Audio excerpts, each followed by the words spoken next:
I got to be honest. We're talking about this team of destiny. I do not know how it's not Notre Dame.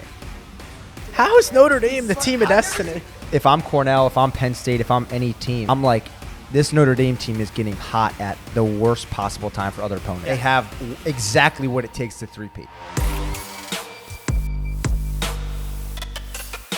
Welcome back. Episode 16 of the Mitchell Pehlke Lacrosse Show presented by Duke Cannon on TLN. I'm going to get right into it. Ohio State got shafted.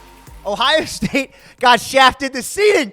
I mean, Big Ten regular season, Big Ten champs, and we're playing Notre Dame? Like, Kev, I know Kev's virtual. We're back in the city. We'll get to being in live. Dukes, or Hoagie, can you help me out here? Like, am I right or wrong, or give it to me? Look, you're definitely Dukes, I don't know. We'll get to Dukes. Look, you're definitely right? Ohio State should not have played Notre Dame in the first round. Everyone agrees with that. But at the end of the day, it is what it is. If you want to be the best, you got to beat the best, and you're going to have to play someone like Notre Dame down the line anyway. And Notre Dame was better on the field that day. I think it's more of, in the future down the line, bracket integrity and having a true seeded tournament in the future. You know, right now we don't have the 1 seed and the 8 seed playing. It's 1 through 8 seeded, and then after that it's geography. So I think it's more in the question of how do we get a bracket where it's legit with the integrity of it, not just, oh, this is the closest flight, this is the closest drive, let's throw the teams wherever, because honestly. It kind of seems like every team should be seeded. And Kev, I'll kind of let you hit on this. Like, should 16 teams be actually ranked with a number? Yeah, absolutely. That's a simple solution. Seed them all 1 through 16. The geographical thing has got to go. I think the sport has grown beyond that at this point. If you go by straight up RPI, which I know is a metric that is flawed, that not everyone loves, but Ohio State probably should have played either Colgate or Georgetown in this game. I think that's a game that's way more winnable than Notre Dame. And also, I think a little thing that would help balance the level the playing field is Ohio State played 4 more games than Notre Dame. Notre Dame's got to schedule a few extra games. I feel like all those losses that they had weighed a little bit more on their resume because they didn't have any more wins to balance them out. Interesting. Dukes is just sitting there with the shades on inside. Yeah, I don't know about that shades call. Inside. Dukes, welcome to the podcast. We're recording? Here we go. Oh, Let the really? games, Yeah, let the games virtual begin. for I don't- 16 episodes. I don't even and need I don't this even know if I'm tonight. excited to see I don't him in even person. Dukes, I'm I surprised you don't have a need that. recliner right now. I with your don't head. even need that laptop to talk my talk. I do my talking on the field, Mitch. Okay, interesting. Talk that talk. What do you got? Back it up. We're talking about, what are we even talking about? Scheduling for the tournament? We're complaining about the matchups for the tournament. I thought Ohio State was a proud program. I thought this was a team that wanted to compete for national championship. We do. I shouldn't say we do. They do. All I got to say about Ohio State is clap it up because that was a hell of a season. Best season in program history. No, 100%. Clap it up. You can clap it up for the Buckeyes. Best program, best. Yeah, best. Knocked out in the first round again. They do this every year. Every single year. Sickening. Every year. We're talking about Cuse year in, year out. How about these Ohio State Buckeyes? Different year, same Buckeyes. Hey. Look, there's nothing to say. Yeah. Notre Dame, the Cavs. Like they showed out. Why were you guys surprised? I told you all year this was going to happen. Did he say that last episode, though? Oh, mollywop. Yeah, but he took the mollywop back. Yeah, he said it was going to be a stand close by. game. He didn't stand by it. I reeled it back in and I said instead of winning by 8, they're going to win by 3+. Yeah, it wasn't a great showing. I mean, let's get into the nitty gritty. Like, the Buckeyes didn't show up. Yeah, at the end of the day. Look, 15-6. Like, it is a mollywop. Like, and I'm gonna say it how it is. Like 15-6 in the first round game, and you're gonna go out and win the Big Ten championship, and then show up at home for the first game. Like, it isn't what you want. Yeah, I mean, look, if you watch the game, you clearly see Notre Dame. They've been here, done that. They've been here before. So, they looked comfortable from the jump. You knew that Notre Dame was going to come out ready to go for this game. The lights weren't going to be too bright, right? Think about this. This is Ohio State's first time ever hosting a first-round game since 2017, first time in that new stadium, and first time in the tournament, Mitch, since me and you were juniors in college. So it's been a couple of years. So, Notre Dame's kind of been here, done that. You knew that they were going to show up business-like, ready to go from the jump. And look, honestly, when you're really looking at the game from the outside, these teams in the 6-on-6 set were as even as can be. Yeah. So even. The difference was even, the middle of the field. It was the face-offs with Will Lynch. It was the turnovers and there's a clearing. Because if you're really looking at this game from an offensive perspective, Ohio State led 3-1 after one quarter. Notre Dame all year has had stretches where they haven't been able to score offensively, and they only had one goal through the first 18 minutes of this game, right? Yep.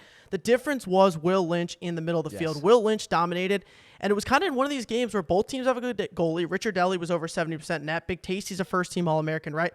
Notre Dame just kept having the ball. And in games like this, when you're even in 6-on-6, the more possessions you have, eventually you keep knocking on that door, the goals are going to fall. And that's kind of what happened in the second quarter. Ohio State really had one true 6-on-6 possession, only 4 shots in the second quarter. It was just they didn't have the ball, and that's the difference in the game. I totally agree. That was the closest 15-6 game I think I've ever watched in college lacrosse history. Dukes, let me pose this to you. If face-offs are even, do you think it's still I think it's way closer. I think it's probably 15-7. Actually, you're saying that No. true-hearted. I mean, No. Notre Dame did whatever Can you not be they, a troll and they- answer that I question think correctly? whatever they wanted, we need to put it like an NSFW warning on that game. See, It's honestly- on ESPN Plus, it's rated R. Honestly, I like that. That was a good one. I felt like, like I said, it was as even as it could be in the 6-on-6, especially at the start. I mean, Ohio State goes down 1-0. They score 3 straight. Yeah. It starts looking good, and then they just didn't have the ball after that. Yeah. And, there was a lot of things. There was a lack of clearing. Yep. They couldn't clear the ball in some aspects. Outgraded. Chris Kavanaugh, amazing Yeah, on he that played ride really play, good. played amazing in between the lines. Those are plays that win you games. Yep. Ohio State, they really didn't have any, no one from the midfield. And I kind of want to go back to that. The Chris Crab point, he obviously Yeah. played great, 5 points. But none of us picked him for our all-star pick last week. Yeah. Seeing this past game of how brilliant he played, led the team, obviously what him and Will Lynch have done, do we think Chris Cav is going to be an all-star in year 1? He's going to get a lot of opportunities to be the all-star on a team like the Redwoods. Going to be one of those premier players right away, so it wouldn't shock me by any means. I mean, just outside of points alone, how many ground balls and calls turnovers did he have as well? So And I think is one of the most underestimated points about his game. We're not talking about it. Media doesn't talk about it, but that's one of those, you look at the stat sheet, you're like, dude, Chris Cav leading the team in points and has some of the most ground balls. Yeah. I think I'm still surprised that he dropped that much, but at the same time, he's in the real question of being an all-star and a true impact for your squad in year 1. Yeah. No, I mean, Chris is going to be great. I mean, the one thing that I love and respect about Chris that you're never going to doubt is hustle, his heart. I mean, you see him today. He scored. GM Joe said it best. You would take him in a bar fight. I mean, you watch him. You want him on your team. Every goal could be the 15-7 game or a 2-2 game. He's going to get the crowd going. He's going to fist pump. He's going to see his teammates. And that's something I really love about him. I mean, he plays harder than almost anyone I've seen. Yeah. Maybe CJ Kirst is up there, too, as one of the hardest workers in the country. But, I mean, look, Chris got 2 goals for Notre Dame, that one early in the second quarter and then that one late third quarter, 2 on the ride. I mean, that's 2 goals. I mean, look, this game, in games like this, when these teams are even, the games are going to be won in the faceoffs, in between the lines, and then also unconventional way to score, pole goals, fogo goals, transition goals. That's the difference in these type of games, right? These teams. I want to pause here, though, real quick, and hear Kev's thought. Kev, when you hear Hoagie talk, you take the face-off, take the goalie play away, 6-on-6, we're even. You think that's true? Yeah, I think Dukes nailed it. Notre Dame was just the grittier team, and Chris Kavanaugh embodies it. Yeah. Some of the stuff that won't show up on the stat book, I know he had 3 caused turnovers and 3 ground balls, but you mentioned the 1 ride back goal. He had 2 ride back goals, 2 rides that led to goals. The first he assisted to Devin McClain, but I don't think he gets an assist for the goose to Angrick. Yes. Picks it up off the ground. Goose is It's underrated. those little plays like that. I think even if the faceoffs weren't as slanted as they were, Notre Dame would have found ways to get the ball back. They just looked like the grittier team, tougher team, wanted it more. I think that's why they won in the end. They looked like a championship team, and you guys looked like a bunch of frauds. No, I mean, look, that was the best game. You could say that. I think that was probably the best game Notre Dame's played all year. I mean, Kev, we talked about last week. You were like, maybe last week told you that they weren't going to get it together. And that was the team, I think, this weekend that we were expecting to see all year. And the question that I had was, looking from Ohio State's offensive side, you watched them a week ago in the Big Ten Championship against Maryland. That midfield was active out of the box. Yeah. Liam White, Gannon Matthews, those guys, dynamic dodging, downhill, out of the box, creating offense. It seemed like that was nowhere to be found this whole game. Yeah. Ohio State kind of came in. They didn't really initiate or attack until 30 seconds on the shot clock, which really limited you with getting 1 or 2 dodges. Then you're either shooting, save, or it's a turnover going the other way. Yeah. So the lack of midfield play this week was very evident, and that was something I noticed right off the jump. This is also a completely different Notre Dame defense than you guys played at the beginning of the year. This defense has completely evolved. Yeah. And again, their short stick team middies are definitely not as good as years past. But I mean, that Sean Light clip, man. I think, though, if I'm Cornell, if I'm Penn State, if I'm any team in this bracket now, I'm like, this Notre Dame team is getting hot at the worst possible time for other opponents. For them, I think they're peaking at the right time. A win like that to the tournament is just like, holy shit. They have exactly what it takes to three-peat. Yeah, no, they do. I still have questions, though, offensively in certain games of a lot of times they just initiate from the midfield and try and dodge with, Faison and Angrick and all those guys. And if they don't beat their one-on-one matchup, they do struggle at times. That's why throughout the year we've seen them go 25, 30 minutes without scoring. And like I said at the beginning of the game, before they started really getting the face-offs going, they only had 1 goal in the first 18 minutes of that game. So kind of finding ways to get that offense more in groove. Yep. Because, they had the party starter plays, like when, Chris makes that ride back and throws it to McLean in the middle. Like those goals kind of get you going. Jake Taylor in the middle, they had a man up. So kind of finding ways to, when they don't score for a while, like they have, how do they not go 20 minutes? Because it's going to be tough to go 20 minutes against a Cornell and not score a goal. You might get run out of the gym. Again, I think it comes back to their defense is legit, and it's their style of play. They want to slow the game down. They want to play at their pace. And we talk about this Notre Dame offense, and do they go through cold streaks? For sure. I'm not going to deny that. But there's only been 1 game this year where they haven't reached double digits.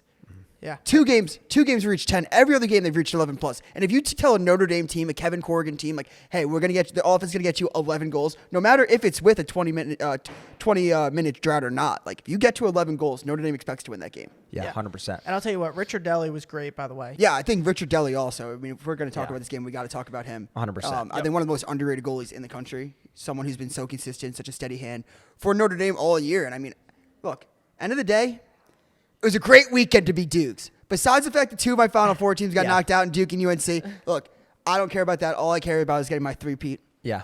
And I think Notre Dame really is going to win the championship. Yeah. And all year long, I mean, look, I kind of got tricky. Like, could Duke beat Maryland? Could Duke do this?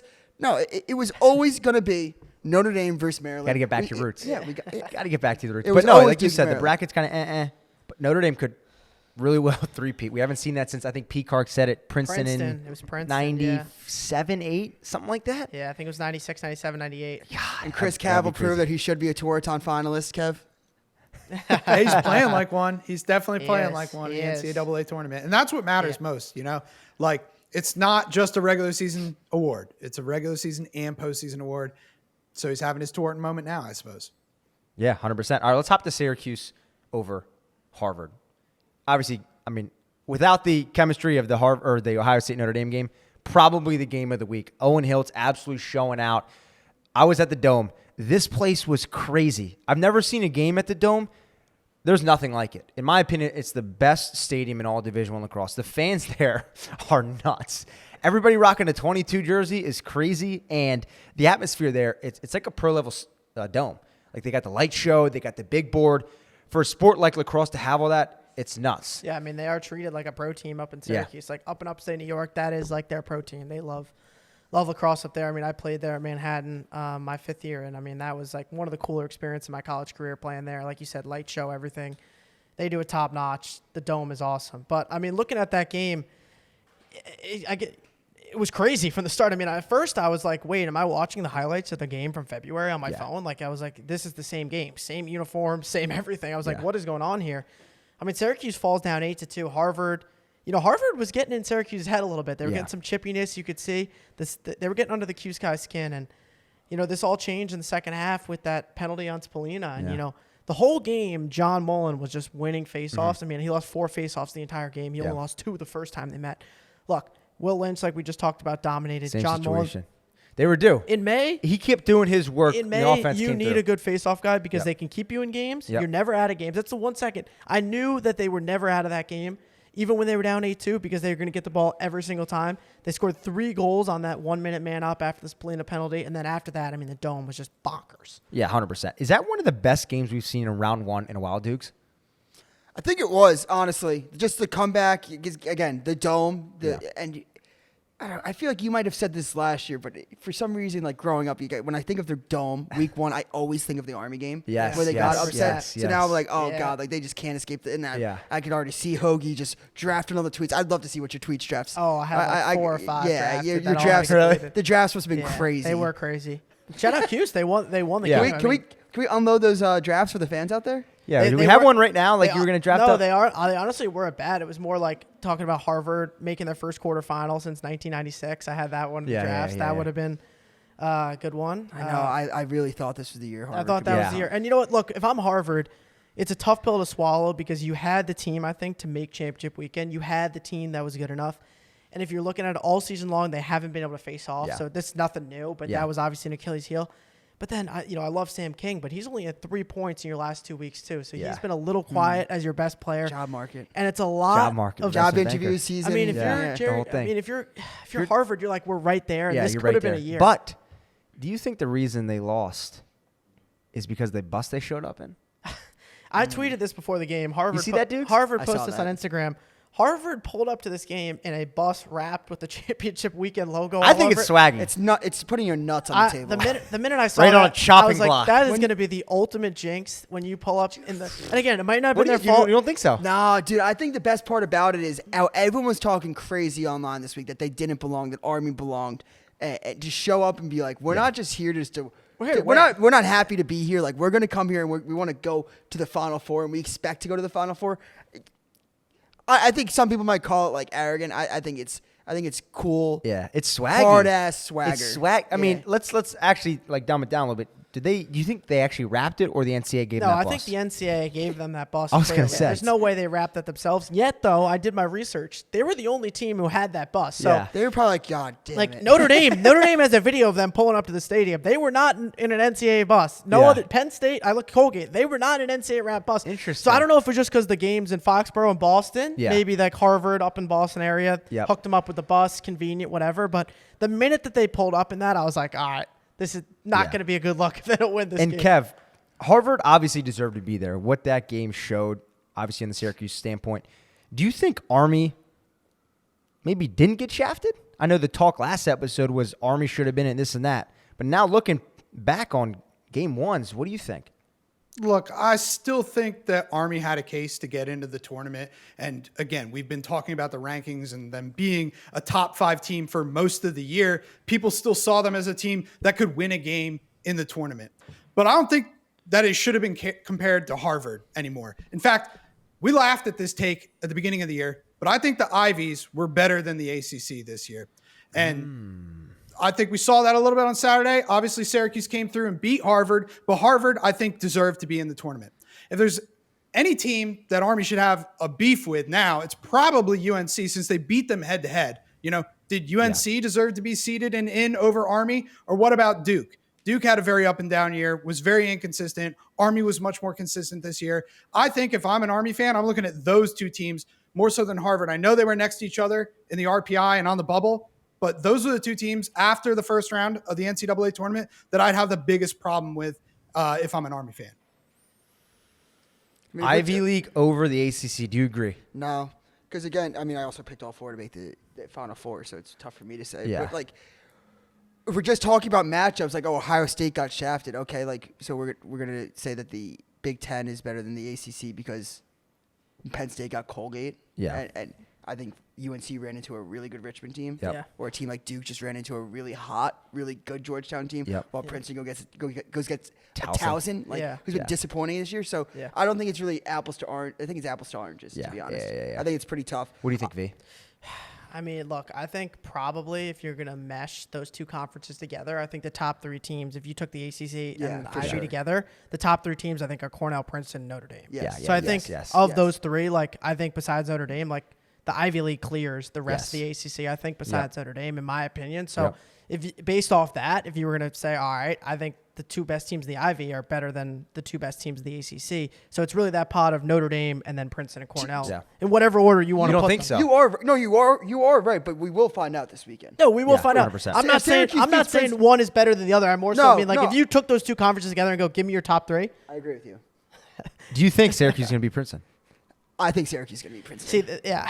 I mean, I have that, so I'm preview gonna that. agree. I'm going to preview that in a little bit. Yeah, we'll circle back there. We'll circle back there. But the inconsistency of Syracuse, is that where you leading into The Memorial Day? inconsistency of everybody everywhere. Like, the only thing that's been consistent is that Princeton and Cornell were the 2 top dogs all year long in the Ivy League. Yes. I want to see what they can do outside of that Ivy League because, Yep. again, going back to, I think the middle of the pack of that conference is pretty weak. Yeah, I agree with But that. if we're going to talk about, like, oh, Army could get in over Duke, well, Yeah. Army lost to BU. And Yes. when Duke beats BU, it's like, well, they should have. Yes, Yeah, yes, exactly. yes. So it's it's kind of like- like, it's kind of like when a D3 team plays a D1 team. The D1 team has nothing to win, but the D3 team has everything to gain. Right. 100%. I like that. All right, let's go to the Richmond UNC game. Surprising or no? Owen Duffy showed up. Yes, Yeah, he did. he He did. Dom did. He did. Petramella showed up. Yeah. Look, I think that when you look at UNC and what they might have a second half problem. Is just look, Bresci on the hot seat. I'm not really going to say that again right now. He didn't do anything to prove that he should have stayed, but the conditioning wise, yes, this is a team that's losing gas in the second half. If you're Bresci, you're at Dorrance Field. The boys are about to take the field for the second half. What's your speech, Dukes? Give it to us live. Boys, this is why we have those conditioning tests. And they're like, those conditioning tests were so easy. boys Latin's test was harder than this. They're like, Coach, we're gassed. Yeah, I mean, you look at it, right? The second half aspect, like, if you want to win games, you got to show up in every quarter. We didn't see that at a UNC. Yeah, and that's why the final score showed. Look, I'm surprised because Richmond didn't get off the bus in that first quarter. Turnovers galore. They couldn't clear the ball. They looked like they didn't even show up. UNC's got a guy named Brady Wambach, who's probably the best faceoff guy in the country on the other side of the field. He's winning faceoffs. You can't clear. You didn't come off the bus. I think they had 3 shots in the first quarter. Yeah. So if you're looking at that and just told me that, I'm like, wow, UNC's probably up 7-8-0 right now. It was only 3-0. And the whole second half, Richmond came out hot. Those boys were ready to go. Look, Richmond was one of those teams, I don't call it an upset because you could argue Richmond should have hosted a first-round game and had UNC come to them. Yeah. Those guys, I'm telling you, those boys in the Richmond locker room don't see themselves like shock the world. Yeah. They expect to be in a game like that. They expect to beat a North Carolina. It's not like, oh, yeah, let's shock the world and being an upset. They don't think this is an upset. They expect to beat those teams. It was evident all year that they were able to beat those teams. They beat Georgetown, took Duke to double OT, lost to Cornell by 1. Blew a lead. Beat Virginia. Yeah, blew a lead. So, those guys expect to be there. They're right there. They're right there. I think the only thing that... It's a great school. It's a great area. It's like, it makes sense that Richmond's good. Yes. And I thought all year, I was saying it was like the St. Joe's, but I was like, I think that an outside team's going to crash this party. Again, I overcomplicated it. When a bracket shows up, it's like with NCAA basketball. Yeah. You just overcomplicate things. Yeah. But historically, too, we're going to look at pen to paper and see UNC in a spider logo. We're going to think UNC is going to beat them 10 times out of 10. Yeah. And also when you overthink things like Owen Duffy was just like, there's just no way. Yes. If you told me exactly that he'd have 5 points and they'd lose, I'd be like, wow. Richmond then is just elite. Yeah, they're good. They are. This isn't. They're not a Cinderella story. No, I love this Richmond even though they team. just got their first NCAA tournament win, not a Cinderella. I love this Richmond team. I love what Dan Chamotti's built there. Yes. Right, this was a long time coming. Their 6th 100%. NCAA tournament appearance, their first win. To me, they're a sleeping giant in this sport. Richmond. Yes. To me, Richmond could actually be something. You know who I think they are? They're What? going to be in the Georgetown in a couple of years. That's my call. I like that. I also They're like the new. They're the new up and coming Georgetown. Georgetown was kind of under the radar, and they're arrived now here, where it's like year in year out. This team's legit. That's where I think Richmond's headed next. I really like Delaware as a program and like what they've done. They made Final Fours. They had like Schillenberg for a while as their head coach. He was there for 80 years. Yep. I think Richmond's just right on that trajectory, which is a mega compliment. Yeah. I know the Ohio State boys, when they got called the Delaware of the Midwest, they got their panties in a wad. Well, we did, and then we won how many games straight? But I think the funniest part of that weekend, you guys got knocked down the first round, Mitchell. The funniest part, Mitchell. You were such a joke. You were such a joke. The funniest part of that weekend is we had some fans call in to the number on the screen and left some heinous voicemails of UNC. So we haven't heard them. We're gonna listen to them right now. Oh my f***ing God, I can't, bro. What is up with UNC, bro? They need to fire their head coach. We have Don Petramala and Owen Duffy, and they can't f***ing score. I don't understand. We have one of the best offenses in NCAA lacrosse, and we can't score. And what is wrong with our defense? I don't understand. Our defense can't f***ing do shit. That's a young high schooler I'll crashing tell you, out in his bedroom I'll tell you right what, now. bro is crashing out. Look, Bro is crashing out. bro is crashing out. He just threw the headset. Yeah, the headset. He might have everything. broken his gaming computer or whatever Yeah. in front of him. Look, Joe Bresci, I love Joe Bresci. He's a great guy. He's done so much for the sport. I'm not going to put him on the hot seat yet because I think he deserves to have next year to see where they are, right? This is, I think, kind of they're a year away, like Kev said all year. Like, this is going to be Duffy and Dom's junior year, whatever. I raised the question that the program on Twitter is in a crossroads. I think they're at a standstill, and it's like, which way do they go, right? A lot of UNC fans were coming at me on Twitter saying, this year was a success. It was a great season. The boys were great. We're back. Like, the program's in great direction. Don't ever judge Bresci. And all I want to say to that is, at the end of the day, if you want to call this season a success as a North Carolina fan to go 10-5, you didn't win anything in the ACC regular season. You didn't win. You got mollywopped in the first round of the ACC tournament, and then you lost to Richmond at home in the first round of the tournament. To me, the minute that this season becomes a success is at the minute that the standard of North Carolina lacrosse is not where you think it is anymore. So if you think North Carolina lacrosse is the true blue blood, and you think this is a successful season, then what you think the standard is for North Carolina lacrosse, I'm sorry, then they're not the program you think you are. Yeah, they dropped. And Kev, I want to cue you in here. Thoughts on that? I'm not as hard on UNC as you guys are. And I said they're a year away. They're a quarterfinal team. And they even fell below my expectations. Yep. I agree. Yeah, they're not competing for national championships at the moment. That's a problem for UNC.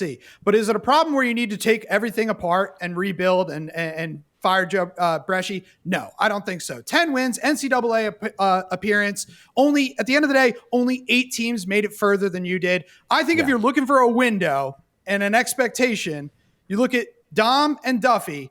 If you don't make it to a championship weekend before those guys leave Chapel Hill, then you got a problem. Then you got to make changes.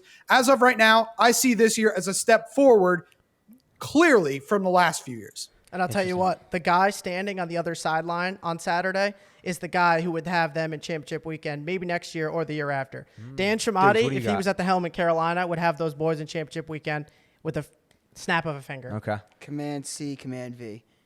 Copy and paste what Kev just said. Really? Yeah, Why is that? Look, I was on fire with Bresci last year when he missed the tournament again, and he really started deep diving. But he made the tournament.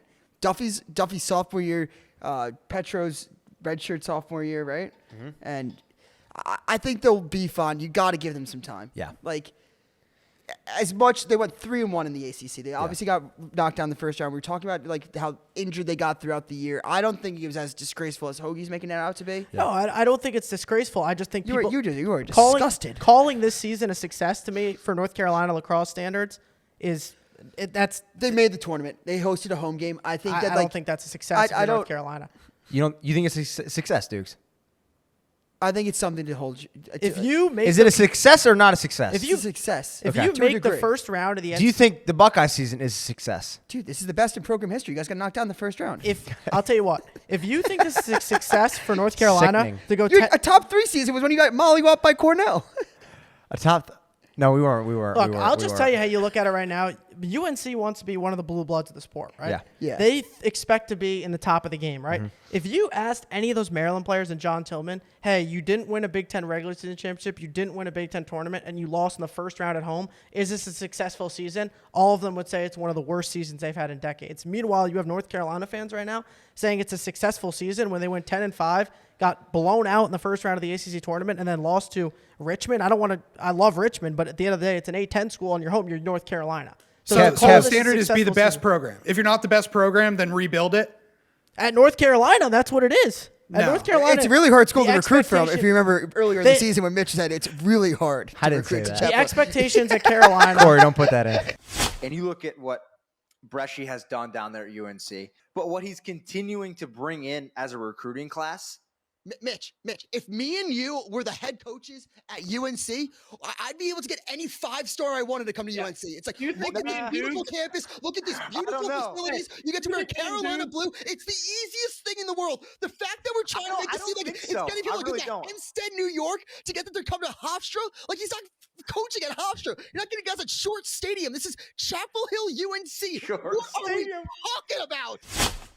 I'm not asking them to make the Final Four. But I think Kev, do you think that same point is on what Hoagie said the other day of Syracuse isn't a season until they go back to championship weekend? Yeah, I mean, look, there's standards and standards change. And I just think from where UNC was the last 3 years, they're clearly on an upward trajectory. Yeah, it's a step in the right direction, but it's not a successful season. They're not that far away from championship weekend. I'm not sounding the alarm on UNC. This guy's the best. So besides the 4 teams that make it to the Final Four next weekend, every other team in Division I lacrosse did not have a successful season. No, it depends what school you're at. The standards-wise, like to me, Penn State. Do you think the Buckeyes had a successful season? I do think the Buckeyes had a successful season. They've only made championship weekend one time in their program history. Yeah. That's just the truth. Mm-hmm. So for them to have most wins in program history, first Big Ten championship program history, that is a successful season. So where do you put the bar? Where do you put UNC's bar compared to others? But Ohio State just did what they do every other year. Every year they make the tournament, they do this. So, I don't get how there was any step in the right direction. Well, I mean, you can kind of look at the regular season, obviously. If we're talking truth, North Carolina lacrosse wants to be Ohio State, Alabama football. Yep. And what Ohio State is right now in football is kind of like Indiana this year. It was a successful season, made the college football player for the first time in history. Yep. Ohio State fans in football, you don't make the college football playoff, it's not a successful season, even if you win 11-1. Yeah. I get it that they haven't been up lately. I'm not saying that they had a bad year. I think it's a step in the right direction. Yep. But if I'm a UNC fan, I'm not saying, wow, that was a great year for us. I'd say, honestly, I think there was more out there to be desired. I think we could have done more with what we had, personally. Kev, you agree with that analogy? Yeah, and if I'm a UNC fan, I'm looking at what they got and what they got coming back, and I'm excited about next year. Yeah. Right, They have a lot of stars. But you coming can back. be excited, but then also not think this was a success. No, I think that Kev kind of nailed it from like where they were the past couple of years. And if you go into when you get Owen Duffy, you get a top recruit, and you ask the UNC fan base, like, hey, what do you expect out of him? He's like, you probably say I expect like at least one Final Four. Yeah. I mean, next year's the pivotal year then. Yeah. Yeah, it's got to be. Well, let's talk about the rest of the weekend. Okay. Georgetown over Duke. Yeah. Yeah, I mean, I know. I'm still crazy. I still think Duke could compete with Maryland. The fact that you're saying that is I think it's kinda all nuts. matchup. I think it's all matchup based. I do think that Duke like Aiden. Do you? So let me ask you this now. Yeah. Number one Buckeye hater. Is there any way the Buckeyes played certain teams in this bracket they could have made championship weekend? 100%. yeah, Okay. 100%. 100%. I like that. Interesting. Look, Kevin Warren masterclass again. This Yes. was probably The not quarterfinal king. Yeah, quarterfinal king. He can do it. Ohio State never can. This is what I'll say about Kevin Warren. This is probably maybe his third or Yeah. fourth most talented team. I think he's had at least two teams that were more talented than this team. Yep. This team's overachieved for what their standards were Yes. during the year and what we thought in the preseason. And like, But arguably, this is their best chance to actually make championship know. weekend of all the teams Yes. because most of the time they've made that quarterfinal round. It was like a very tough matchup Yes. for them. This Maryland game's a very winnable game for them. So, Yeah. Aiden McGuire, I mean, not many people knew about him a week ago, even though he's been a stud all year. I'm telling you, when he got drafted by the Whipsnakes at 7 overall, a lot of Aiden people were Carroll. kind of Aiden Carroll. Sorry. yeah. A lot of people were looking up at Aiden Carroll like, oh, wait, who is this guy again? Yeah. I don't think that many people seen him. He showed this weekend, balled out from the beginning of this game. It's kind of like what I've been talking about in recent episodes about like how we're not talking about Penn State, but they're a great team. We haven't really been talking about Georgetown. Obviously, last year had the whole Warren thing, Dukes. This year, we kind of have them on the backseat. Haven't really been chatting about them, and they're just lurking through the cracks. And they have a big chance to win this game and go to the first Final Four since 99, is it, Kev? Wow. 1999. Yeah. And I want to add, I think that they're one of the three hottest offenses in the tournament right now. Yeah. Up there with Cornell and with Princeton. However, their past 5 games, they've had 16-plus points in each of those games. They've played 4 Big East unranked opponents, and then Duke, who I thought had a good defense. I think Maryland's going to be a completely different beast. Like if Georgetown's offense is actually legit, they'll put it on Maryland. Yeah. I'm very skeptical that that's going to happen. I'm on Maryland. Interesting. Dukes, let me ask you this. Last year, you had some comments about Duke Yeah. and their coaching staff. Georgetown and the coaching staff. I feel like you had some comments about Duke and their coaching Duke staff. and like the nepotism. Would you make any major changes if you're at Duke? They need major changes. Dukes, let's start with you and then Hoagie. It's gonna be tough anytime you lose a generational player to kind of just have like a championship weekend expectations. I thought actually the coaching job this year was arguably one of the best I've seen in the past couple of years from Duke. Given that they lost Brennan, given where they were, they had to completely change the identity of their team, which I think kind of started to come into fruition. But again, they ran into a Georgetown team where, look, it's all matchup based. I was looking ahead, being like, okay, if Duke can slip by, I do like this matchup against Maryland. But Georgetown's legit. Aiden Carroll, even last year, I think in the semifinals against Providence, they're down 6 goals and he has 9 or something. Yeah. He's a postseason player. He throws that thing on the table when the games matter. On the cutting board. Yeah. V?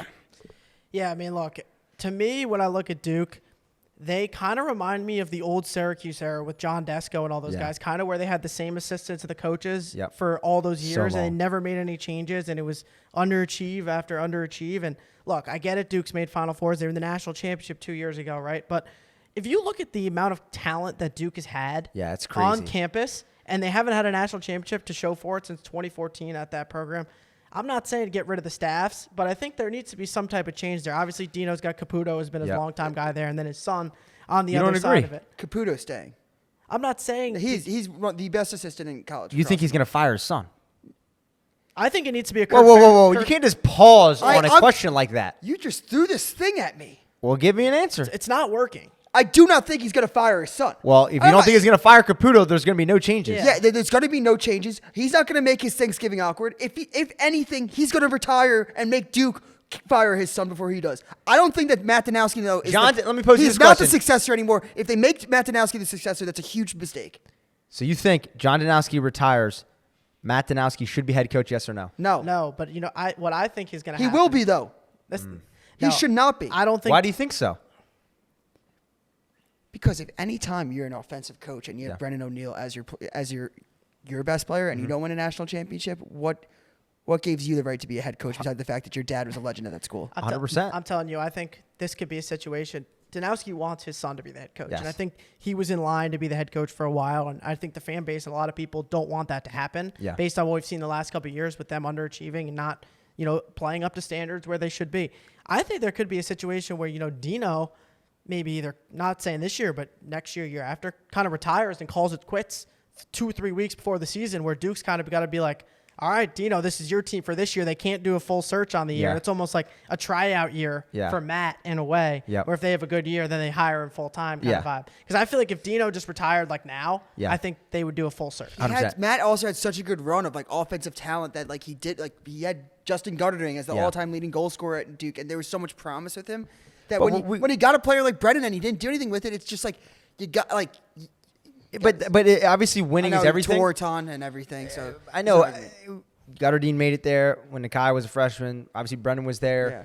They're getting to the dance. They're just not winning. The biggest problem Do you with look Duke, at that at all, though? The biggest problem is Duke. Yeah, it should definitely be taken into consideration.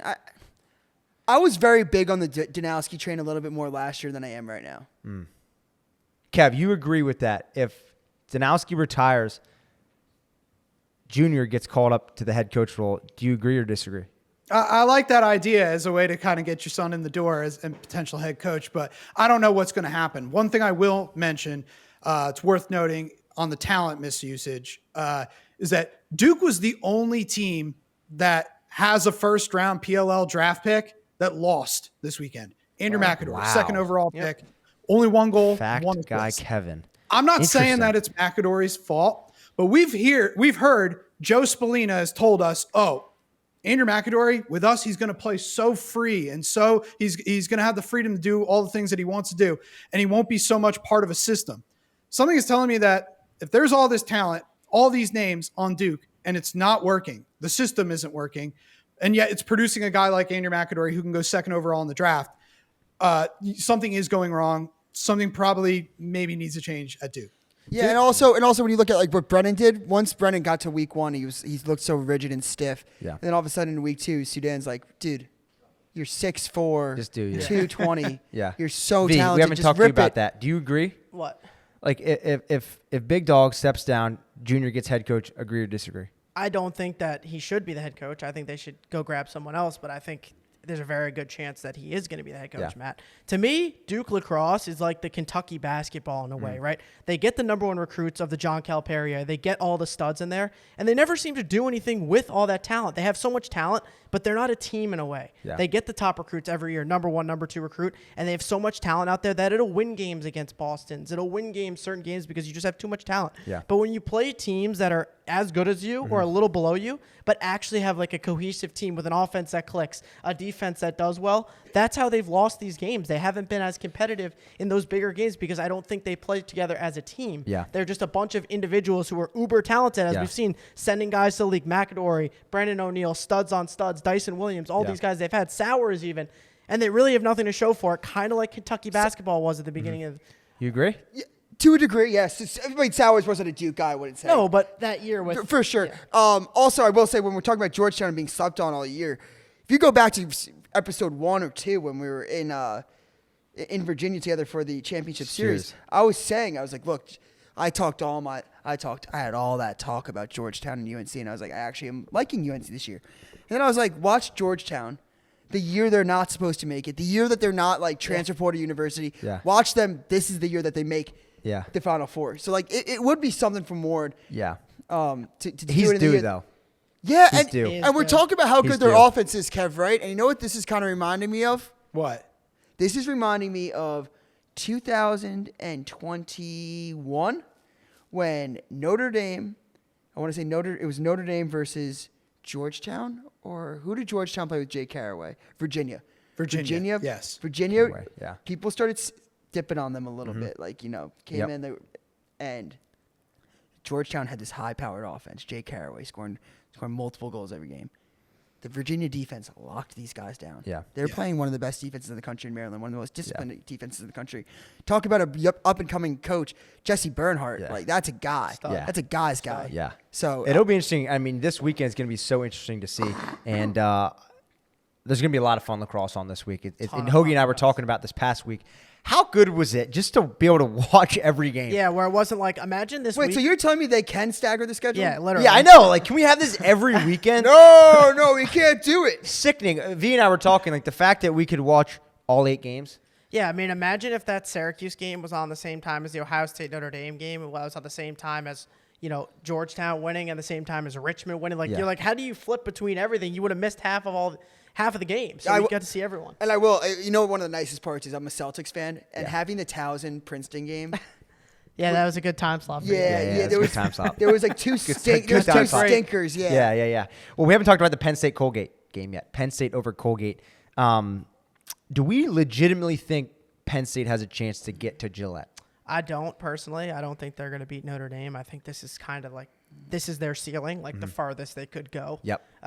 Whether they would have played Ohio State or Notre Dame. Yep. It's not that I don't like Penn State. I just kind of think I've been waiting for them to reach that next gear and all year long, and they haven't hit it. Yeah. And I personally just don't think they're going to hit it against Notre Dame. If the matchup was potentially right and they got someone in their favor, I think they could break through. But I think a quarterfinal appearance, you beat the #1 team in Cornell, and I think to a degree they overachieved this year for how well I thought. I didn't think they played well all year particularly. So Kev, me and you've been high on the Nittany Lions. Are you still agreeing?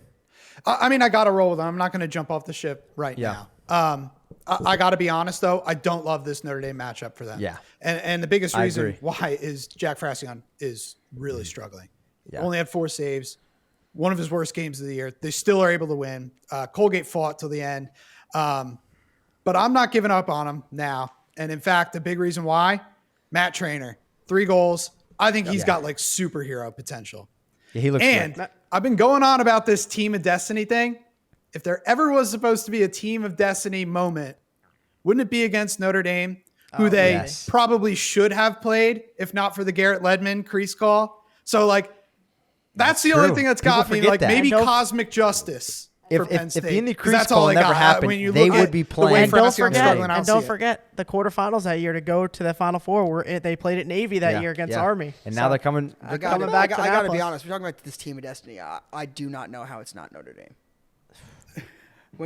I think you're Cornell's- talking about everybody selling it. So I've never seen a back-to-back How is champ. Notre Dame be the team of I've never destiny? seen. I've never seen a back. Doogs. I've never seen a back-to-back champ. At least we're in the studio. The mannequins are on. I mean, this guy's gonna be crying about fucking Syracuse and Ohio State all night. Wait, hold on.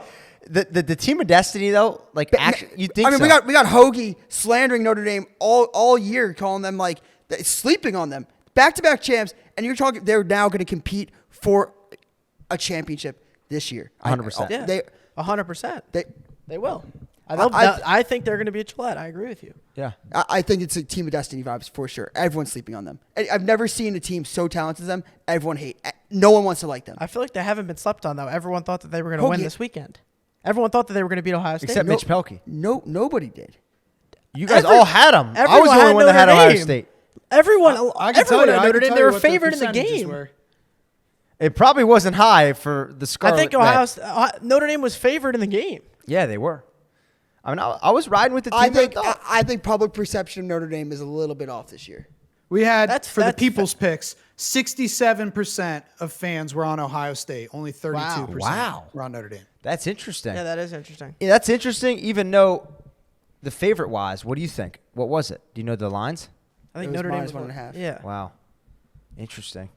Look, I agree with you. I think Notre Dame people haven't thought that they've had that second gear all year, and I agree people now are really jumping on the bandwagon, Doogs. I agree with that. But I do think like people started picking up steam thinking they were going to put it together, and I think a lot of people thought that this Ohio State game was like the perfect game to ignite this run for them, being like they're coming in, Ohio State's Yeah, but they also upset. just lost to Syracuse. Like, wasn't really a close game. Like, I know it was like a 2-goal game, but they can't. Again, it was like Syracuse never really lost control of that game in the ACC tournament. Yeah. So Yeah. I think that everyone was looking for a reason to hate Notre Dame this year. Chris Cavs. Well, look, when you're at the top, people want to take you down. 100%. And that's what it is. 100%. I'm just saying, like, it does. I know it's weird to call the back-to-back champs a team of destiny. I do agree with what Duke's saying to a point because I feel like they have not been like the hunted all year. Like No. people haven't talked about like, oh, we're gonna hunt the Every two-time loss champs. that they've had Yeah. or every game, it's just they don't look the same. They don't look Yeah, like this. I- And what if they that's just got fair to the point. tournament and they just steamrolled their way through. I also think it would be perfect if we started this show being like, well, like it's just Notre Dame and Maryland, and then all this year, all 4 of us have been like, there's 10 teams that can make it. Like anybody can make it, and then Look, it's just Notre Dame, Maryland. they're in the most likely championship. gonna have to earn it. And that's just how it always was supposed to be. We were talking about that episode 1, right? Talking about what? Like you even said this year, and we had talked about it too. We could see a rematch. Yeah, And I felt like that's how the Army take got out there. yeah, and 100%. But now, like looking each week we're going, it can become more true. And I think you look back at the games, like it just shows you these teams, what Corrigan's done in the past 3 years to what Tillman's done in the past, God knows how many.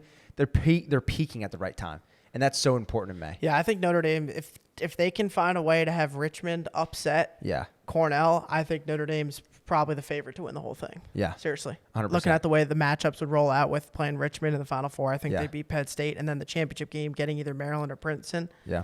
I think that's setting up real good for Notre Dame fans. What do you think? I'd be willing. Yeah, I'm going to throw a pretty large wager on Notre Dame to win it all again. I don't think Can we there's one get side. actual receipts? Yeah, yeah. Corey, I'll put it on Friday. I think they're going to be in Gillette. I personally think they're.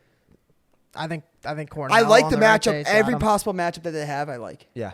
No. On the other side, it'll be I interesting. like Penn State. I like Richmond. I like Cornell. Yeah, and we haven't taled about Cornell yet, but obviously win Did over they win? Albany, 15-6. Yep, another 15 to 6 pack. 6? 15-6. Another Okay. 6-pack for CJ.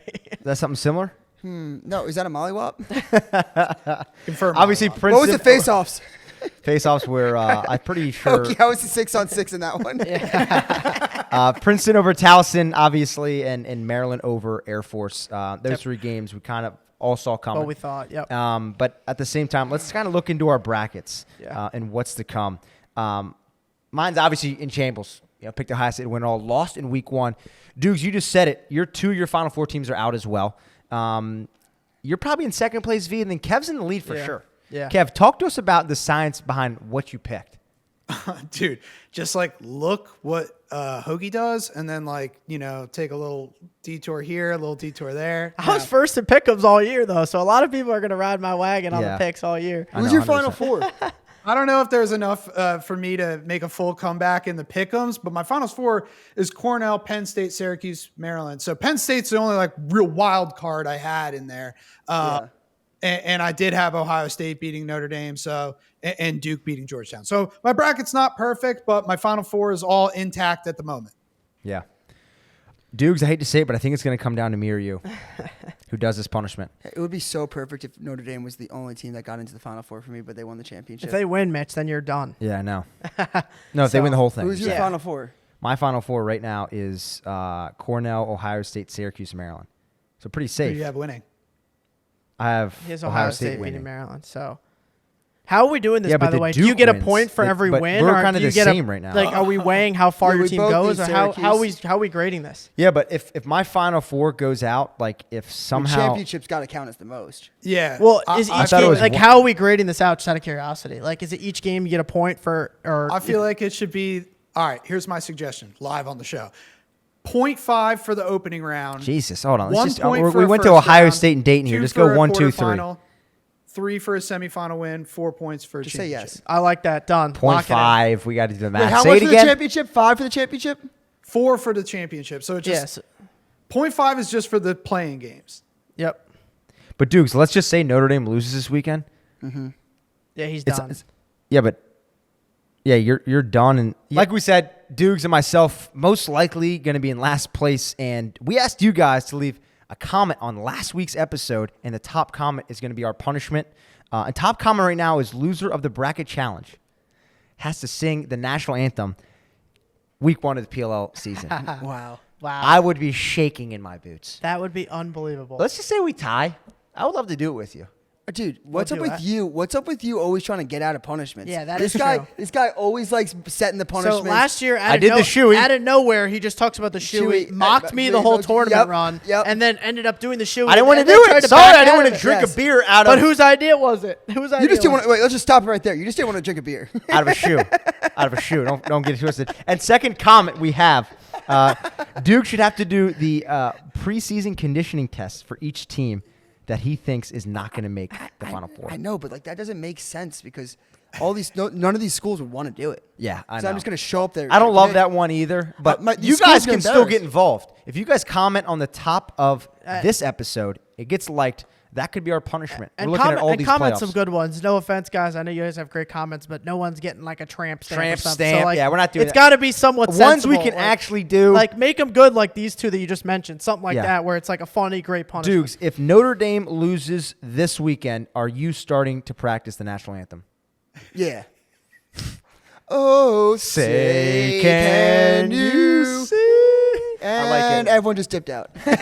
Duke should do it in a leprechaun costume with bagpipes while he's ready to Oh play my the God, national can you anthem. Oh my Imagine. God! Could you imagine at the PL, Gosh. dude? PL weekend, I do the bagpipe national anthem, and people just start Imagine losing. Dukes leads Oh my the God, that'd Redwoods be out sick. with bagpipes week 1. How sick would that be? Well, I think what's interesting, it kind of smells a little bit different here. We got a big ass brick of We got soap Duke over Cannon, here. baby. Duke Cannon's back, baby. V, pop this Shout thing out open Duke real Cannon. quick. I want you to smell this. Hoagie's thing. Tell gonna the steal fans. it again. Shout out Duke Cannon. Yeah, by the way. Hoagie did take a couple No. sticks of I'll tell you deodorant, a what, couple I'll soap tell you blocks what, home. The Champ Series, I took 1 soap, a shampoo, and a deodorant. Been still using this. Still day. using This it. isn't even just an ad for Duke Pop Cannon. up that right This now. the What's best the stuff. scent? What's the This smell? is superior. If you want to know the good scents, I got them all. This one's good. Let me test it. Let me Honestly, test my it. favorite scent, Midnight Swim, is really good. Midnight Swim. The Sawtooth is great. Woo! Buck Moon's underrated, but Superior is good. Superior is good. Yeah. Well, into a new segment, we're going to call Work Harder, Smell Better. Moment of the Week brought to you by Duke Cannon. Wow. Work Harder, Smell Better Moment of the Week brought to you by Duke Cannon. You know what the moment of the week was? What was it? Do you want to guess? Moment of the week. It's got to be something from the 𝐓𝐄 Harvard Yeah. game. Is It's it? sick, yeah. What is? It's got to either be the OT winner or It's the OT man winner. up. Is the OT winner? Hiltz with the OT winner. I mean, moment of the week, maybe one of the top 10 moments of the first round of the NCAA tournament ever. I mean, a big win like that in the Dome, Hiltz sending the boys to the next round. Watching that live, V. Oh my God! I mean, that was a massive moment. I mean, look, the Dome was ready to erupt that whole man-up sequence and that whole run in the second half. It was just like every face-off John Mullen won during that run. You heard the crowd go like just a tick Crazy. louder, and I knew, the minute Hiltz knocks that thing in, it's like that place exploded. We talk about all the time about Syracuse having, some of the best, if not the best press in the country. Yep. One of their main reporters in that upstate New York area for one of the local NBC stations said that's the loudest he's ever heard Yes. the Dome in his career of covering Syracuse lacrosse for 2+ decades. So obviously I wasn't there. You were there at the Yep. beginning of the game. Crazy. Crazy. Crazy Let's atmosphere. get the PLL there. It's crazy. Wow, imagine the PLL at the Dome. Oh my God, it'd be sick. They're sick. definitely selling it out. I mean, the fact that Syracuse, I think, is so underrated. Syracuse consistently gets 10K fans there. Yeah.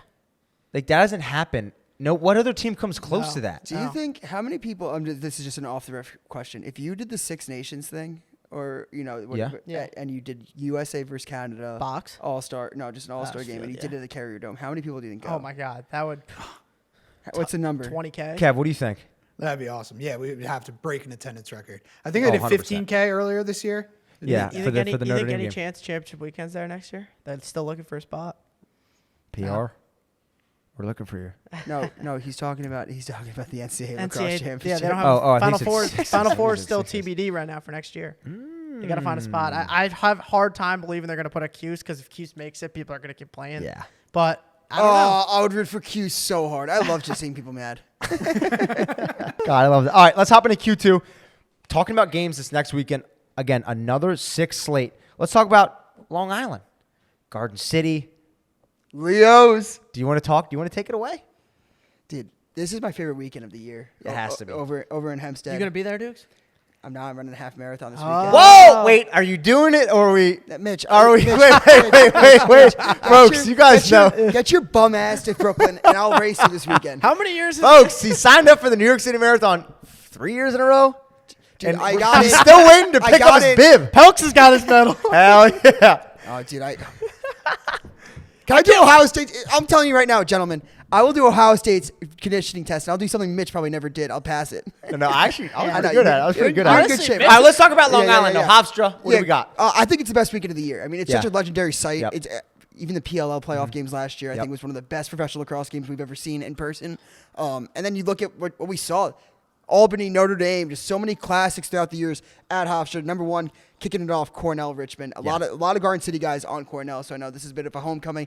Garden City guys also got some state championships, some LICs, some National County chips at this field. So Cascadon, Garden City kid, one of the best players in Garden City history for lacrosse and football. And then you got Brendan Staub, who I thought, I saw him play at Mount Sinai. He's Joey Spallina. Yeah. And absolutely shut Joey down for for 3 quarters a couple years. And I think this kind of goes back to what I said earlier. You look pen to paper at these two teams, a Cornell versus a Richmond. Mm-hmm. You're looking at it from a brand perspective. You're thinking, there's no way Cornell can lose. Cornell only beat Richmond by 1 in the regular season. Yeah, and you could argue. Are you looking over this game? No, I mean, you could argue Richmond had that game the first time they played. Look, to me, the way I look at it, I think it's going to come down to, CJ Kirst and that defense. I think Richmond's known to have a pretty stingy defense, and they're kind of a team who I feel like they're never out of it till the clock hits 0. Yep. Evident last week and all season long, those guys are going to fight hard. Look, I think Richmond's going to give them a great fight, but in the end, I don't see CJ Kirst as a senior not taking his team to championship weekend. I think that offense is just too tough. I think that team scores 15, 16 goals on an off day. Mm-hmm. So when you couple that with an elite faceoff guy like Jack Cascadon, who was a third-team All-American this year, one of the things with Cornell the last couple of years, they haven't had a Fogo. So they've kind of just had the offense, but not the ball. Now they have the ball and the offense. I love Ryan Goldstein. You said earlier in the episode, you need a good Fogo down the stretch. You do. But you have CJ Kirst, and his current goals are sitting at 239. We made some predictions, I think 2 weeks ago, about where he's going to be when the season ends. Kev, you said 242. Hoagie, you said 245. Dukes, you said 240. Yeah. And I said 250. He's projected to do 252 right now. Yeah. How crazy is that? He's supposed to have 12 goals against Richmond and they get knocked out? It's crazy. Let me ask you guys this question. In our lifetime, do you think this record gets broken? Oh, the 252. I thought you were going to say, do you think you've scored 250? Do you think you've scored 252 goals in your career in college, high school and college? Nah, maybe with high school. High school club and public. Yeah, against those goalies down in Virginia. Yeah. No, but do you think so? Actually, no, I don't. You don't think so? Before we go 6 feet deep, this record will be broken, yes or no? No, the only way I think it changes is if the game changes or more games in the schedule, more games, or NCAA comes out. If the tournament expands, or if they But one thing that about is a points fact too, if they do a 2-point line, no one will ever break it in the amount of games he's played. I don't think shot. so. No shot. Points per game too are going to matter way more down the crazy. line. I will say something in defense of Richmond and Cornell, and I was alluding to it earlier when I said Cornell. I don't think has played a top defense this year. I just crunched some numbers. Thanks to our friends at Lacrosse Reference, I looked at what they had as their top 5 defenses. Cornell's played a top 5 defense 1 time this year. The last time they did that was March 2nd. Do you know who that was against? No. Richmond. Yeah. Holy shit. Yeah. Dr. Dukes. What a find. That's crazy. I just love this Cornell team. I can't get off of them. You can also, by the way, devil's advocate, Cornell's gotten so much better. Yes. This offense is I'd be hard next pressed level. to find them not at least being in the Final Four. Also, this is one of those things, when you just really want something to happen, but deep down it's not happening. Yeah. This is the Richmond game. I'm gonna go into this they have a chance. They have probably no chance. I mean, there was a slight second with that Penn State game when Colgate almost won. I was like, there's a literal chance that imagine Colgate and Richmond went on a run, and then one of those two won in the Final Four to play for it all on Memorial Day Monday. Yeah. How crazy that would have been. I mean, I remember a couple years ago there was 2 underdog teams in the Final Four. It was Towson in 2017, and they played Ohio State. Yeah. And Towson. Kev, what do you think of that fact from Dukes? Which fact from Dukes? The one he just said? Yeah. No. The one about Richmond in the top I think defense. it's an amazing stat. And also, that was early in the season. If you remember, Cornell kept coming out to these slow starts. Yep. And we were looking at oh no, the save me CJ syndrome. They're just waiting for CJ to pick them up. You've mentioned it, but Cornell's offense is it's miles beyond where it was at that point in the season. And they don't just need CJ Kirst to go off. You mentioned the goals record, Mitch. He's creeping up on a couple of other records that I would love to shoot out if you let me break it down. That's crazy. Yeah.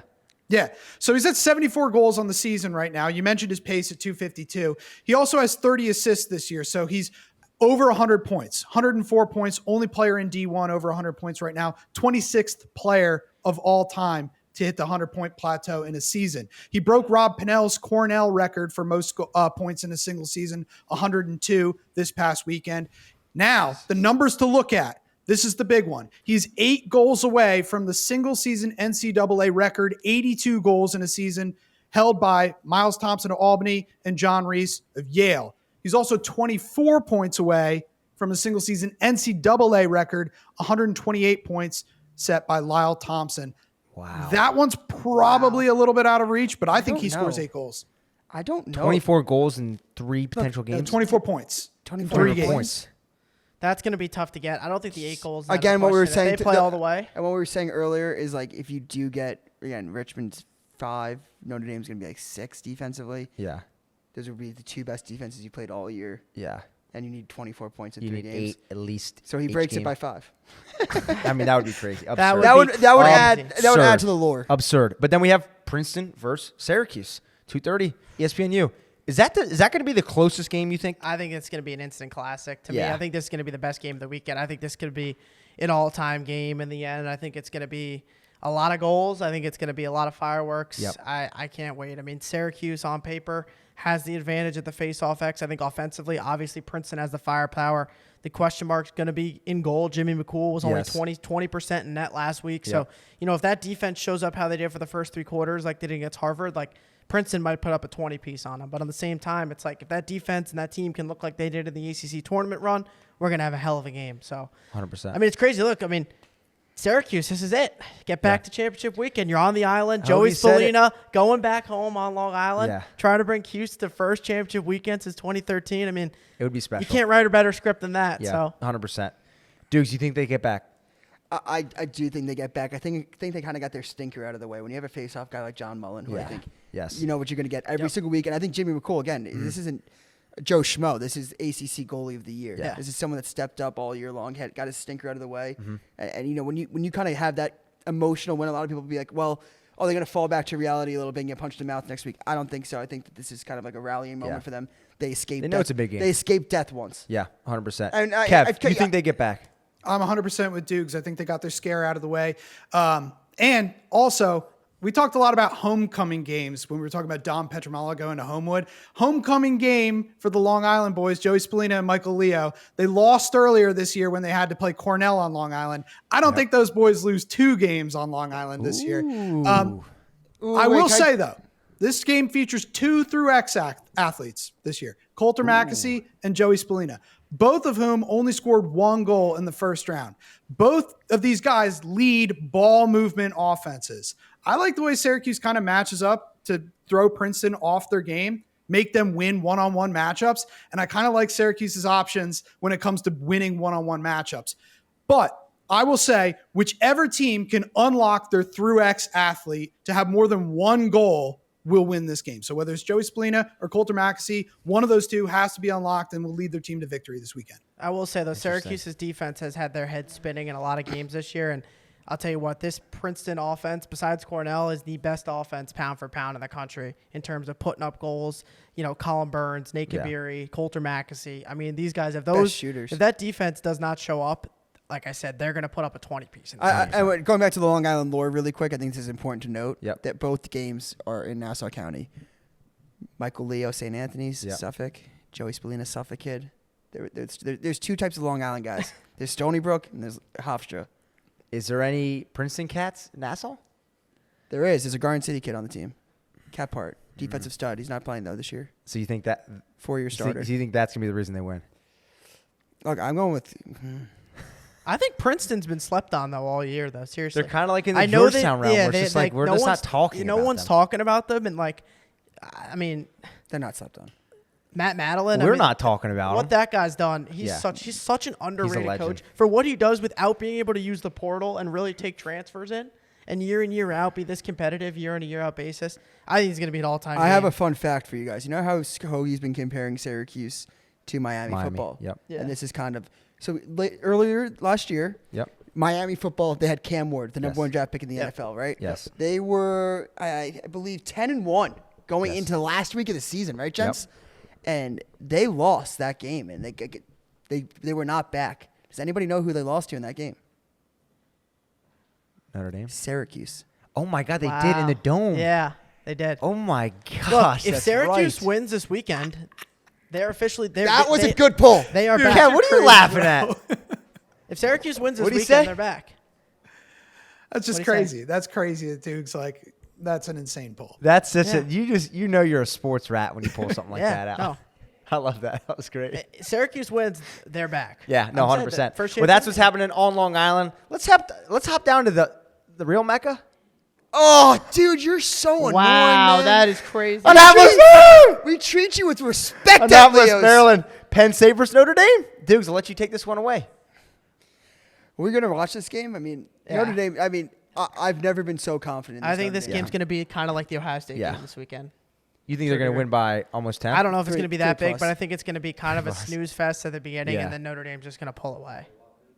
No mollywop in this one. I have too So you much. say 3-6? I have too much. I will say that. I'm going to say I will say this. 14-10. What have we? Notre Dame. What we talked about this I think in the beginning of the year. That this my thing with Penn State is I don't know necessarily if they'll always pump out the Big Ten titles. Should look like the best team in the Big Ten. When they play these ACC schools, they are most fit to beat these ACC schools. yeah. Now Notre Dame has so many different identities that they could play into. Yep. They could play the big. I think they could play a little Big Ten ball. They could do the run and gun shootouts. Yep. But yeah, I do. I think Notre Dame kind of handles this one. Kev, for you, riding along in Penn State wave, you don't look too happy over there on the screen. No, I mean, I'm not very confident. So the least confident I'm in of any of the teams I'm picking, but I gotta stick with my bracket, gotta stick with Penn State. It's not happening, though, unless Jack Frassion gets at least 50%, and I think Matt Traynor has to have at least a hat trick and one or two Superman plays. Jack Frassion is so annoying because I've been waiting for him to be good all year, and just I've really been like trying to count on him. Yeah. He's gonna have a career day, right? Like just He just out of nowhere. Yeah. 80%. Yeah. Send Notre Dame home, and then Yeah. I'm just like sitting here, just like, well, Where have you been? Yeah, Like I'm Penn gonna State be just sitting here. showing Mitch off is at gonna be. championship weekend. Mitch is gonna. I can already see it. Dukes, what happened? What happened over the weekend? Well, Jack Frassion went 85%. Like, Yeah. What? Did anyone else see that coming? I didn't. Yeah. No, I mean, Mitch, I something think could you happen saw like that. his only good game of the year. Yeah, against versus Rutgers, first round of the He Big had a Ten goal tournament. that game, He had a didn't goal. First Penn State goal since 05. You're not. Are you going this weekend? I will not be there. Oh, thank I will not God. be there. I will not be there. So he won't have a career day. We were planning on being there, but Yeah, we were planning unfortunately, on, unfortunately. The boys were going to road trip down, but Yeah. Oh, you guys going to Hofstra? nah, I wish. You're sickening. Let's go to the last game, Maryland versus Georgetown. Georgetown hasn't been in the Final Four since 1999. Will they get back, Dukes? Dude, I'm done betting against Maryland. Yeah, You just have to say anything else. Hoagie and I learned that in our playing careers. You just can't do I've it. been on the Maryland bandwagon ever since we graduated. Yeah. I've never bet against them. It is fun. It is fun just to kind of be like when I was picking the bracket, I was like Duke, and I just noticed I had 3 ACC schools, and I was just like, all right, let's do it for the bit. Yeah. I was like, I'm gonna piss off some Maryland people. I've had like an ongoing rivalry with some guys in their fan base for like 5 years now. I have so much respect for them, but I like to get them mad. Yeah. They're making the championship Yeah. weekend. Yeah. I'll see I feel them. bad for Warren, though, because he's one of those guys just do. I mean, seven Straight Big East championships. Look, this is cool. It's like a border battle. It's DC. Yeah. It's Yeah. College Park. You know, Yeah. they're obviously separated by what, like 40 He's the minutes? John Tillman of And Nick the thing Myers. is, these guys don't He's play. what? Kevin Warren is the John Tillman of Nick Myers. These are also the 2 longest winning streaks. Maryland, 22 straight years in the Yep. NCAA tournament. Number 2 longest win streak is Georgetown. So the top 2 active longest winning streaks of making the NCAA tournament. And these teams don't play each other for how close Yeah. they are. I think they used to scrimmage sometimes the fall or the Yep. spring. I don't know if they still do, but I don't know. I'd love to get those 2 to kind of play each other in the at a conference every year. But like Duke said before, I think if there's how ironic would it be if like the one Georgetown team to finally break through is this team that probably is one of the least talented of their real true contenders. But look, I love Maryland. It's death taxes, Tillman in the Final Four. Like they say, April, Tillman, June, July, August. Look, Matty Ice, R.I.P. Yeah, R.I.P. R.I.P. Matty Ice. But like he said, he's going to start paying attention to Maryland lacrosse because it's May. Yeah, it is May. He did say that. He said, I don't watch lacrosse until May. Maryland alumni. It is what it is. It is what it is. Wake me up. What do you say? Wake me up on his Memorial Day? Yeah, he said, wake me I'll up tell on you his what, championship the weekend. The thing I do respect about Maryland, though, from watching all this, they're so businesslike week after week with how they operate. Like, look, they lost that Big Ten championship. It became Tillman, shook Coach Meyer's hand, was like, congrats on the one, whatever, because for them, it's like just another game in the Big Ten championship. They're like, all right, real season starts now. They're not harping like, oh, we didn't win, blah, blah. It's like, all right, today, this is the win. You take care of Air Force. Next week, all right, take care of it. It just Next game. Yeah, next game. Kev, how are you feeling? Maryland, I told you no before, question. I'm in on Maryland on this one. Yeah. Georgetown may have one of the hottest offenses. I think that this defense is going to be different. Logan McNaney's playing well. Will Schaller can shut down anyone in the country. I can't tell you how Maryland's going to get it done offensively because they do it a different way every week. But Eric Spanos is coming off a career-high 6-goal game. He's a dude with the body, at least, to take over a game. I think Maryland wins this game by 4 goals. Ooh, okay. I like that. All right. Obviously, no interview this episode. Jam-packed, talking about playoffs. We're going to finish with start bench cut. Yay. Fun one. What do we got? Fan bases. Ooh. Start bench cut. Hopkins, Syracuse, or Notre Dame? Hell yeah. I'm going to start with Dukes because I feel like the fans might Well, I already know know what what he's going Dukes is to gonna pick. pick, Start yeah. bench cut. Well, I'm Those fan bases. I think Dukes is the I'm Notre gonna Dame start- mascot. Look, the fine gentlemen of the Fighting Irish, we saw how rowdy they got. We see how Yeah, loud they- they got on they championship traveled, weekend. too. They traveled. They traveled like they're a a dog at national the fan game. base, and the way that they treated us with class and respect gave us their time last Yep. year at championship That weekend. was true. I know Mitch That was respect. appreciates it's the time that they gave us and on your podcast with your name on it. So I'm Yes. sure you're going to start them as well. I'm starting the Notre Dame Fighting Irish fan base. Okay.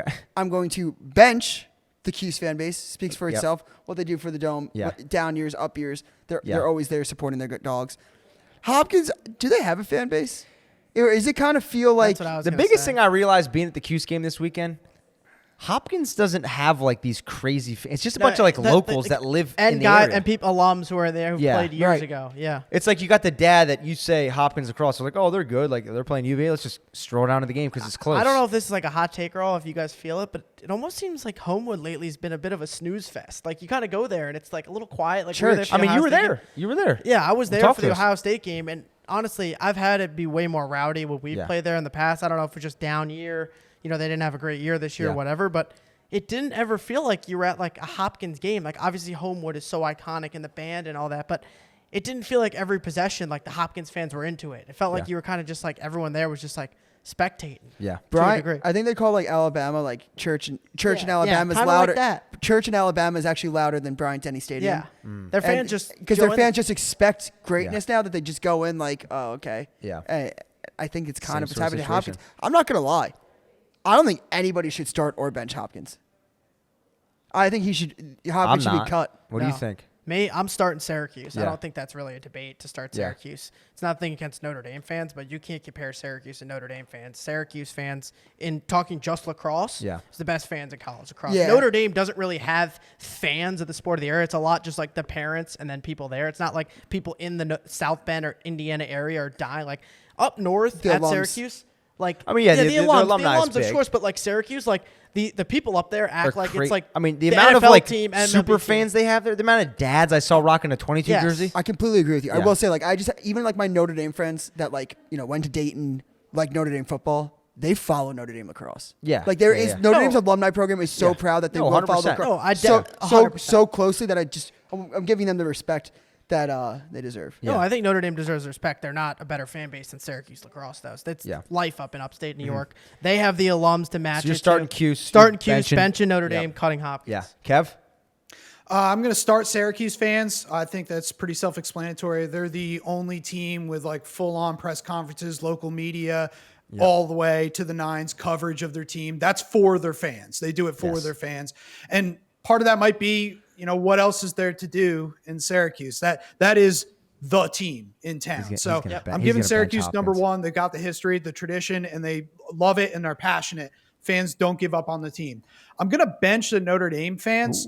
I think that there's no team that's done more for the growth of the sport in the past 2 years than Notre Dame and their fans and the way that they've rallied around the sport. I see it on social media. If you post about Notre Dame, exactly what Duke said. You're throwing that out to not just lacrosse fans. This is an international premium brand in sports and beyond. And so when Notre Dame is good at something, it gets in front of everybody. So I think for the growth of the game, what Notre Dame and their fans have done, I give them the bench. They're actually, if we're talking in a bubble the last 2 years, I'd start Notre Dame. But we're talking all time. Syracuse have put in the hours and years of pain for their team. I got to give them number one. And then I'm going to cut Hopkins fans. They got great tradition, but it feels like a team that's lost in time. It's been almost 20 years since their last national championship. And where is the outrage? I feel like if you're a Hopkins fan, maybe you just got other stuff going on. If the team's not good, you got the Baltimore Ravens, or you just are being a doctor or something. Like your biggest problem is never Hopkins not being good enough. I feel like I'm starting to Syracuse, question where are the when their Hopkins te's fans? not good enough, their fans are tearing their hair I think the out. biggest I'm not thing saying is there like what I aren't said Hopkins earlier, fans like that. the Syracuse has super fans. Hopkins, I don't think ever had super fans. Yeah, and just going back to what Hoagie was saying and like how proud the Syracuse fan base is, I don't know. Like usually when I interact with fan bases, it's on Memorial Day weekend. Syracuse hasn't been since 2013. You know that better than anybody. So that's why Notre Dame and their fan base, what I've seen through championship. No, weekends, Notre Dame fan base is the has been best. awesome the last 2 years. It's I crazy. love it. I still think. I mean, we felt you it can't firsthand put last year. Syracuse is the best fan base in the country. I mean, I'm starting same thing what you did, same thing what Kev did. Start bench cut, Cuse, Notre Dame, Hopkins. I don't really think. Yeah. What's that? Think people will be surprised by this? No. I mean, I don't think. I think it's the gonna be majority. I mean, you asked the comments. 90, I think 95% is going to say Cuse at one. To be honest with you, 100%.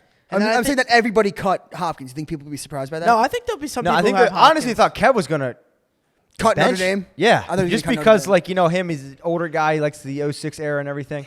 I thought he was gonna be Hopkins back in 03 I agree was with sick. you, and I'm glad you brought up that point. Homewood, it's kind of become a snooze fest to a degree. When Petro was there. Yeah. So start bench cut, and that's gonna wrap up episode 16. We're getting into the meat and potatoes of this thing. We will come back at you guys live next Wednesday at 9 a.m. for another episode. But feel free to follow us in doogs, 𝐓𝐇𝐄 𝐋𝐀𝐂𝐑𝐿.